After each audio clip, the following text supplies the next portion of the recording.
Nagaa qabdaanti? Naguma galata rabbi. Akkami warri nagaa qaban? Naguma. Baadiyyaa maal fakkaata? Hedduudha homaan jettu. Bareeda. Dhoqqee fi roobatu baay'ata malee waan biraa naguma qaba. Amma midhaan guddataa jira jechuudha.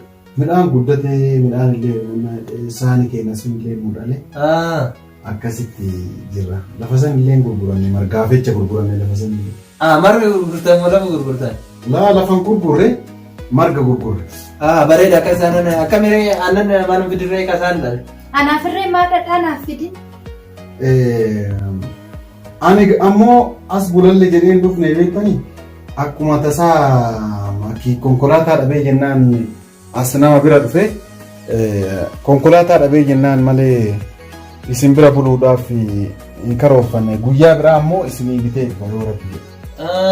Akka waan nu bira dhufte malee nu bira buluuf hin dhufne jechuudha. Akkumatti nu darbuuf deemtayyuu silaa oduusti galgalaa baate. Laa saniifi miti lakka saniifi miti dhugaan. Akkami fi baadiyyaan maal fakkaatu? Baadiyyaa yaadeen jiraayyuu deemeen beeku sammuu. Baadiyyaan bareeddu dhugaa ooluudhaan. Isin kana jannata akkanaa keessa jiraataa baadiyyaa maal yaadda? Maali yaadni qilleensi barbaadiyamu santu wayyaa marga keessa tattaphattee akka yeroo ijoollummaa san yaadachuu fi akkamii fi roobni barana tole jedhan. Roobni yeroo duraa sirriitti roobaa dhufe jiddumaanii dhaabate warri ollaa kennaa ammoo roobni illee yoo dhaabatu jawaari jedhaa jirani. Jawaartu harka keessaa qabeedhaan jechuudha. Jedhani amma dheengadda ammoo aduu baay'ee baay'atte jawaartu baay'ise jedhan warra ollaa kennaas. Akkas taanaan ka ammas awwaannisa warra ollaati irratti bu'ee kana jawaartu harka keessaa qaba kan jenne malee. Wanni inni harka keessaa hin qabne hin jiru bara. Waa hunda keessa waa hunda xayyaara barabaachisaa harkaa qaba. Kala waan lafarra konkolaataa lafarra deemu horii yoo dhoqqee keessatti kufu yoo dhoqqee keessaa bahu yoo waa nyaatan uffanni kan keellee yoo xuraan yoo qulqulleeffattillee waa hunda akkasitti yoo fooqiin guddaan ijaarame isa keessa jira jedhu warri ollaa kennaa yoo xiqqaan ijaarame yoo waa badan osoo atamma dhukkubsattee duute harka isaattu keessa jira jedha. Warri ollaa kennaa wanni inni jedhaan jira kan jedhu inni kaaga dhaladhee agana ga'e uummata falfalaa akkanaan hin beeku. Dhugumaan isa keessaa laata isintu magaalaa dhiyaata. Waa hunda keessaa isa keessaa. Akki jedhe mucaan tokko warra ollaa kennati beektaa guyyaa wayii telefoona namaa bilbilaanaaf innis waliin dubbifnu akkanuma namoggaa baheetiin maal jedhe beektaa telefoona dha'eetiin sirkii maal jedha kun irratti bilbiluu dinnaanka gurratti qabateetiin yeroodhaaf argachuu hin dandeettu akka waan jedheeni sirkii keessa achi ilaalee kanammaa akka jawaartu keessa jiraa jedhe warri ollaa kun yeroo makamuyyuu yoo abadan jawaartu harka keessaa qaba jedhu kana gootamu hunda jira jechuudha. Ani amma naagaluu didee baramma naagaluu didee waa hunda siin jedhee baramma anamma osoo karaa kana osoo deemu gufadhee osoo kufee harka isaattu keessa warri ollaa kenna warri kenna garuu kanan jedhu warri kenna guutuun takka waan ni beeku warri kenna abbaan kiyya haati kiyyas abbeeraan kiyya dhiyeessummaan kiyya gosti kiyya aana kenna guutuun kanan jedhu warri ollaa kennaa garuu. Egaa keenya warri bara yoo waa bu'an qadara yookiin rabbumarraa dhufe jedhanii isaan immoo waan budaa qabaniif inni immoo dawaa qoricha budaa waan ta'eef kanaaf isa jibbani siif galee miti. Waa hunda akkasuma jedhanii isin garuu akka ollaa keessaa saniin jedhinaa tole. Saniin maan jedhu ka warri keenya awwalarraa nu barsiisanii miti. Tole. Mee mana fincaanii qabdanii? Akkatti miidhaa. Mana fincaanii asumaan seenee. Tole. Hojii akkin jedhe akkami keessummallee osoo nu hin yaadin nutti dhufeeti. Dhugumatti. Akkami wanni nyaataa mana jiraa? Waan nyaataan irree odoo nuti yaadin dhufeeti keessumaan xiqqoon hin jirti nu ga'a oolumaa nyaannaan jiru. Xiqqoon sun ka ani har'a baay'ee beela'ee jiraati. Xiqqoon sun nun geettu amma haa inni dhufuuti maal goona beektaa yoggaa inni dhufee jedhe ka'iitii rafii amma inni rafnaa jennaan achi booda deebitee haftee fi boodaa ciisiinsaa tolchitee fi xiqqishoo rafnee jechuudha. Xiqqishoo rafnee booddee haa inni rafu eenyee kaanee nyaanna. Keessummaa qooqa bulchinee tofii nyaanna. Maaliif? Innuyyuu isin biraan dhufne nuun jedhe san malee ka saani dhala aannan nuun finne siidhadhaan finne akkasumatti akkuma harka qullaa nutti dhufe garaa qullaa arabu. Ati yaada akkanaa isaa fidde. Ani wanta akkanaa sirraa hin qeebalu. Akkamitti akkana naan jette Oromoon gocha akkanaa hin beeku. Kan qabu oliin nyaatee dhugeeti. Wucoo ofiisaatu qullaa bulee keessummaa isaa uffiseeti keessummaan tarrabbiiti. Akkamitti akkana jette. Oo baadiyyaa deemnu oo bishaan jetteen areera aannan si obaasanii sanuu itittuu dhadhaan akkasitti dammi akkasitti akkamitti safuu kee dagattee akkana jettaati. Atummaan nama akkamitti eessaa baratti waan akkanaa? Anis duraan nama akkasii ture. Amma garuu urga magaalaa tanatti galee. Waan akkanaa kana warroon ollaa keenyatti irraa bare. Walla ollaa keetti irraa balte? Eenyummaan Oromummaa yoomiyyuu hin jijjiiramu. Kana beekuu qabdaati. Maaliif akkana jette ollaan kee hangafee oo ammaa ta'an ati eenyummaa kee dagatta safuu kee dagatta akkamitti safuu Oromoo awwaalta? Dhageessa amma ka duraanii nama san dhiise dagadhisan amma waan an siin jedhe qofa godhe ka'iitii isaa afiitii nuti immoo booda irribaa kaanee nyaanna si galee? Ati dagatturre ani hin dagadhu waan jiru oolummaan nyaanna keessummaa keenya waliin keessummaan tarrabbiiti. Dhageessa ani ka'ii rafi jedhaani ati laala waan takka hin dubbatin siif galee us jedhiiti taa'e. Dhuftee? Taa'e. Footi keessumallee lafa fagoo sanirraa dhufaniiti ka'iiti boota ciisisaa sirreessime. Atillee ka'ii wajjin deeme. Tole lutti tunillee dhoqqee na qabdi nyaanni ni jechuudha. Bishaan har'a hin jiru beekte bishaan dur inni dhufaa ture har'a akka carraa ta'eetiin bishaan warra ollaattu qabateechitti beeki gadi hin dhufne. Waan namticha waa qabatu saboo ta'e warra ollaati? Warra ollaattu qabate bishaan. Tole. Kanaafuu amma akka itti bootaa ciisisaa itti agarre.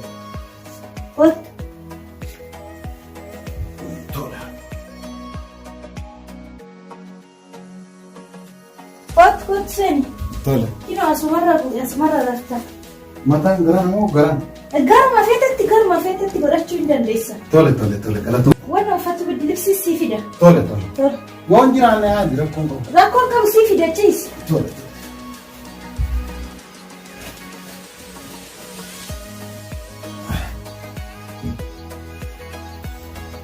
Dhukkina sii fide. Tole galatu. Uffatu. Tole. Yalla galgala gaarii. Tole nagaa.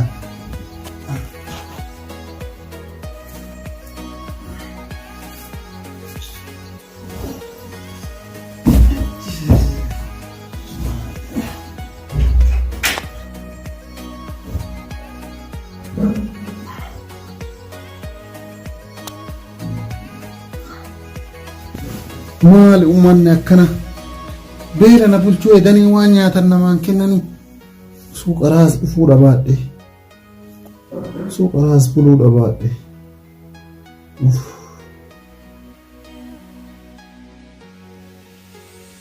Nyaata amma asitti fidaare? Amma asitti hin fidin yoo amma asitti fidnee nu nyaachuu eegalle itti urgaaya. Kanaafuu rafnee xiqqoo rafnee kaanee nyaanna. Ani garuu nyaadhu ofuma keetiif nyaatta malee kai kaanee yaa rafnu. Tole ati nyaachuu waattu sana naqaaree. Ani keessummaa kiyya dhiisee too nyaadhu beelu. Deemachi deemi rafa.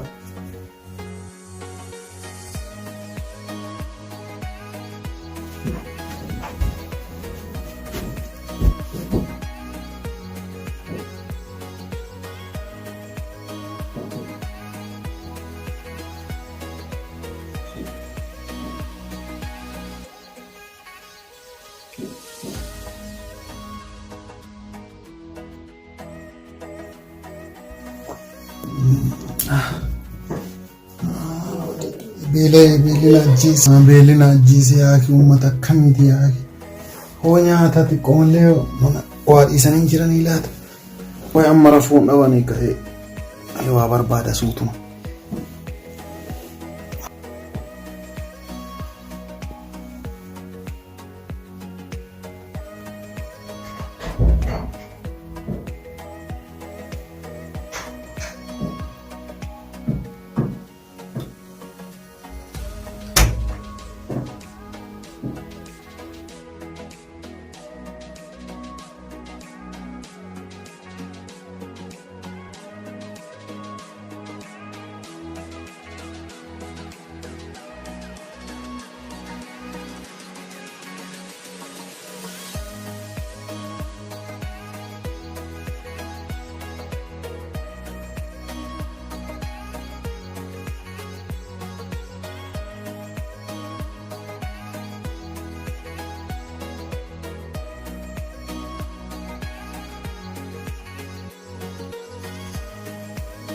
uummata akkana osoo nyaanni kun hundi jiru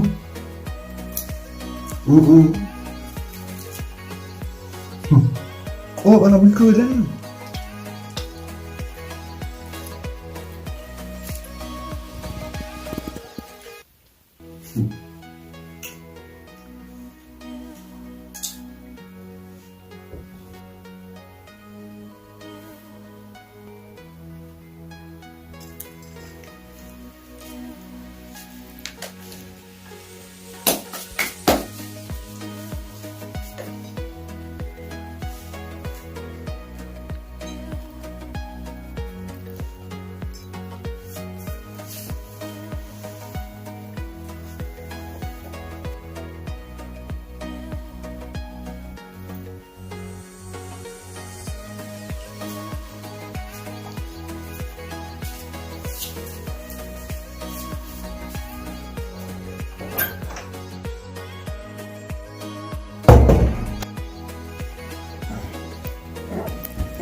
Fazia.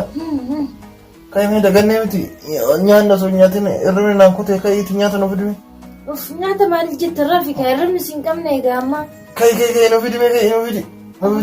Hanga absuu waan qammarsin buluu danda'an. Keessummaan rabbiitu agabuu bulee maal taa'oo bulte ta'a. Keessummaan irra jetti. Harkan takkitti yoo Ka inni waan tokko osoo nu fidin qullaa dhufe maal nyaata miti deemu.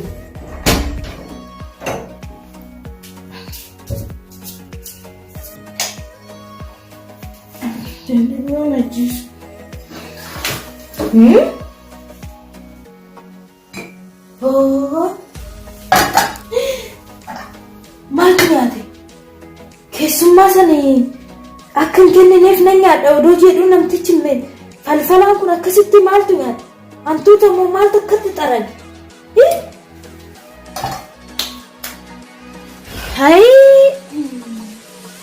Maal jettan jiru midhaan?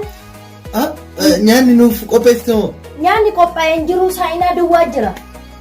Dhageessa akkaan si dhaga'e kana warri ollaa akkas hin dhageenye. Maaliif?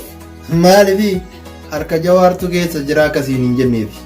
Isaan saba dubbatanii ani immoo dhugaan dubbachaatii jira beektaa dhugaa. Awoo kaa amma saba dhiisitti deemti nyaata nuuf fidi kaa nyaata nuuf fiddu malee oowwuu na qabatee jiraadha. Injiru siin jedhaa bara injiru saayinaa duwwaatu jira.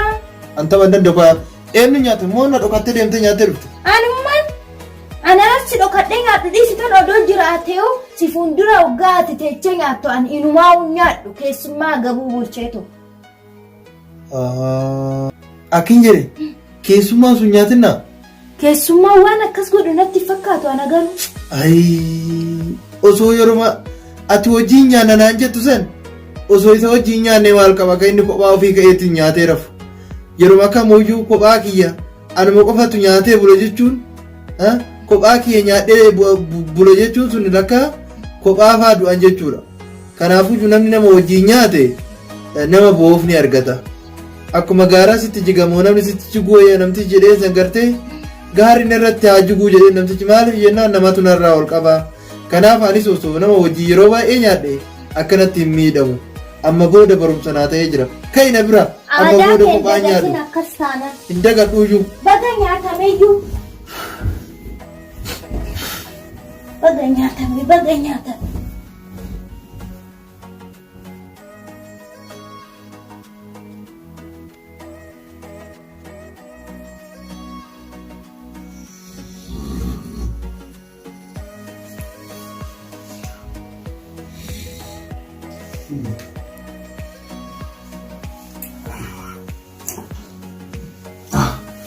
Maal uummanni akkana hay mana kanatti waa hunda abbaanoo barbaadatee fudhate malee namaan kennanii laata.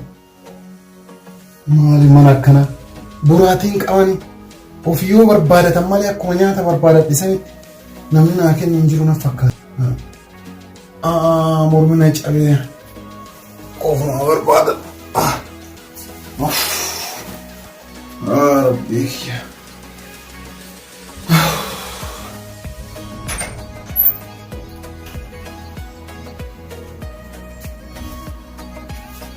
Ini kanan deh.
biyyee isaa nyaattu.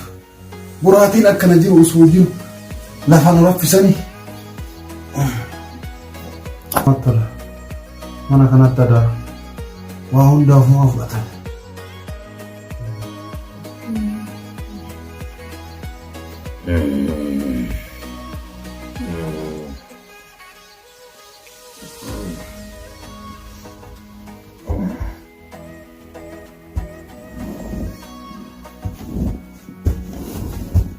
Fozia, ay, berarti ini furate, gotu yela. Fozia. Ati maal inni sagalan namoo waan torba keessa. Maal berarti gotu si fura yela. Borratti maal si jala fuudhaan irra fuutti jiraami. Kati funa ini fura berarti ini fura kuno kayak kuno ti. Kino ani nargine maal chittirtaati fayyaan qabu. Berarti ini fura re. Ana maal gaafattaani akkuma siira fuutti jira. Hanga borratti si jala fuudhaan ati eesser. Ani ni rafa. Irrafta. Ati gawwaadha. Ani jala maan raftu. Hin dhageenye waan Jawaar jedhe. Ija lamaan odoon ta'ini ija tokko rafaayi jedhe. Keessattuu yeroo ammaa kana ilmaan Oromoo. Ati akkamitti akkana jetta? Ati kana jetta oo ija lamaan hin rafte. Har'a tiraasii si jalaa fudhatani. Borummoo firaashii fudhatani. Firaashii jechuun immoo ardii Oromoo. Ija takkaan rafi yeroo ammaa Oromoon ija takkaan rafa.